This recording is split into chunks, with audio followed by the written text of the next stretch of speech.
आसामनि हाफ्लंआव वातिवावै हाकवाक मानिबाय रेल मालखुं चलिया ओङै दंमोनि बाथाकजाक जराव Tripura हास्तेव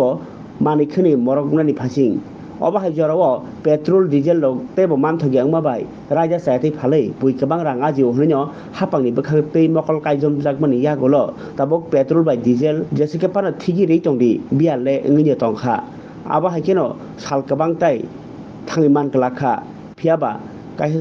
kaisa kuisu petrol pump rogo hapangni raijano tuino thogrojagui tongo yang tei babasa phasing kami hasuk amchai rogo bahino line ni jengjal tei watui bai lama hamya angmani baino lama rogo kasai jongmai kha malkhung phiaba nokha salai saltani bisingono o tonghalok hamsai phaya nei sai khanraka petrol pump ni tangkra rok yang Agartala ni joto petrol pump no bike tei malkhungni line batang kolok kolok nugjagi tongkha mangpliwo এটা uncertain ওখানে বাড়ি বৃষ্টি হওয়ার শোনাবো ওর সাইডে বাড়ি বৃষ্টি হয়েছে বাড়ি বৃষ্টিতে রাস্তাঘাট একদম ফ্লাড সিস্টেম করেছে কিছু কিছু রাস্তা ভেঙে গেছে গাড়ি পারছে না যেতে পারছে না আর এখানে যে রাস্তা কাজ করে বৃষ্টি থামছে না বৃষ্টি থামলে না রাস্তাটা কাজ করতে এইদারই কালকার থেকে বৃষ্টি কমছে রাস্তার কাজ শুরু হয়েছে গাড়িও আসা যাওয়া মুভমেন্ট করছে এই কারণে 2টা দিন সাপ্লাই বন্ধ ছিল গুয়াহাটির লাইনটা সেই জন্যই মাল আসেনি একটু টাউনে একটু ক্রাই করছে সেই কারণে 1 তারিখ থেকে গভর্নমেন্ট একটু আইন জারি করেছে যেহেতু 2 হুইলারে 2 লিটার ওদের 3 হুইলারে 3 লিটার এরকম একটা বাইন্ডিং করে দিয়েছে তাতে এটা অসুবিধার কারণ নাই কারণ 2 দিন পরে আবার তবে কালকে থেকে মনে করি কিছুটা স্বাভাবিক হয়ে দেবো রাস্তা করেছে রাস্তার কাজ চলছে এখন দেখা যাচ্ছে অনেকগুলো পেট্রোল পাম্পে পেট্রোল নেই ডিজেল নেই বিশাল বিশাল লাইন ওই তো না ডিজেল নেই প্রত্যেকটা পাম্পে নাই কিছু কিছু পাম্পে আছে সেহেতু দীর্ঘ মানুষও মনে করতেছে পাবে যে আরে তেল পাওয়া যেত না আমার 1 লিটার জায়গা 2 লিটার নিয়ে নিই আচ্ছা এই কারণে কিন্তু ট্রাই হওয়ার কথা না স্বাভাবিক হয়ে যাবে দুইটা দিন চালাই নিতে পারে মোটামুটি কবে নাগাদ স্বাভাবিক হতে পারে কালকে না হলে পরশু না একটা মোটামুটি স্বাভাবিক অবস্থা আইব প্রত্যেক পাম্পে তেল পৌঁছে গাড়ি কি রানিং এ আছে না গাড়ি কিছু কালকা রানিং আছে এটা ঢুকছে কিছু এটি ডিস্ট্রিবিউটর এই যেটি ডিস্ট্রিবিউটর এটা সার্ভিসিং প্রত্যেক পাম্পে পাবে না তো বুঝলেন না তো এটা আজকে অনেকগুলি গাড়ি লোডিং হবে এটা কালকা ঢুকবে জন্মনার তারপরে ত্রিপুরা প্রত্যেকটি পাম্পে বেলুনাকন সব রকম আগরতলা এটা ডিস্ট্রিবিউট করবে তাহলে মোটামুটি এই ক্রাইসিসটা কবে নাগাদ শেষ হবে আজকে তো শুক্রবার হয়ে গেছে রোববার সোমবার নাগাদ ফুলফিল হয়ে যাবে গাড়িতে আইসা বসতেই বলতো থ্যাংক ইউ আসলে 27 এপ্রিল আমরা ওই লামডিং এর কাছাকাছি মানে পাহাড়ের কাছাকাছি হয়ে থাকা এই কি করে রে আমাদের 10 না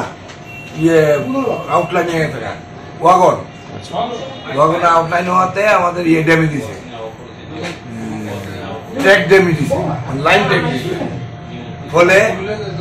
এই স্বাভাবিক করতে স্বাভাবিক হয়ে গেছে অলরেডি প্যাসেঞ্জার ট্রেন অলরেডি কালকে অবশ্যই আয় বসছে এখন প্যাসেঞ্জার ট্রেনে আওয়ার পরে নিয়ে ওলগা লাইট বুস ট্রেন আইব তারপর আইব মিডিয়াম ট্রেন তারপর আইব হেভি ট্রেন আমি লাইট ট্রেনে আয় বলছে মিডিয়াম ট্রেনেও আয় বলছে আজকে রাত্রে মোস্ট প্রবলি হেভি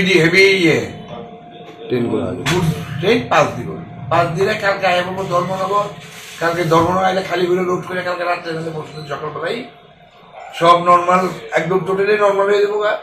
তার জন্যই আমি আমার সমস্ত ত্রিপুরাবাসীর কাছে বিনীত অনুরোধ যাতে না করে ট্রাস সৃষ্টি যাতে না করে তেলের কোনো ঘাটতি নাই তেলের ঘাটতি তো উঠতো তাহলে সারা ভারতবর্ষের কাছে ঘাটতি দিত শুধু ত্রিপুরার উত্তর একটা রাজ্যের ঘাটতি থাকলো না ফলে স্বাভাবিক হয়ে যাবো আজকে মাসের 3 তারিখ 5 তারিখের মধ্যে স্বাভাবিক হয়ে যাবো এই 2 দিন মানুষের একটু রিকোয়েস্ট করতেছি কম চালান কম করেন যাতে নর্মাল হয়ে যায় বাট যত খুশি তেল নেন কোনো আপত্তি নেই আমাদের কোনো আপত্তি নেই মানে আর 2 দিন পরে স্বাভাবিক আজকে রাত্রে আইলে কালকে লড়িব কালকে রাত্রে ধরে পরশু সকালবেলা আইব সব পাম্পে একটা লড়ি খেয়ে দেবো তখন আর থাকতে না আমি আবেদন করছি সরকারও যথেষ্ট করতেছে আপ্রাণ চেষ্টা করতেছে এটার লাইনটা তো মানে আবার যদি আউটলাইন হয়ে থাকা আবার একটা ধাক্কা, তার মধ্যে তো পাহাড় লাইনে বৃষ্টি চলছে। আমরা এখানে না 38-40 ডিগ্রি বৃষ্টির কোনো দেখা নাই আগরতলা শহরে, ওইখান দিয়ে প্রচন্ড বৃষ্টি হচ্ছে, ফলে লাইনেও ড্যামেজ হয়েছে। তো এটা কোনো ফ্যাক্টর না, এটা 2 দিনের মধ্যে 2-3 দিনের মধ্যে যারা আছে তাদেরকে মানে কিভাবে পেট্রোল দিয়ে আছেন কি গভর্নমেন্ট রেশনিং করে দিছে। বাইকে 200 টাকা, গাড়ি 500 টাকা, তারপর বড় গাড়িতে 80 টাকা, 80 লিটার ডিজেল, 60 লিটার ডিজেল, অনেক ক্যাটাগরি দিচ্ছে। মেইনটা হইল বাইকে 200 টাকা আর গাড়িতে 500 টাকা, এটাই হইল আলোচ্য বিষয়। আর বাদ বাকি তো কত মডেলের গাড়ি আছে, কোনো সীমা নাই, কারে কত মডেলের গাড়ির কথা বলুন। তাহলে অর্ডারটা টাকাই দেওয়া হয়েছে, দেন 800 টাকা পোস্টারিং করা। Thank you.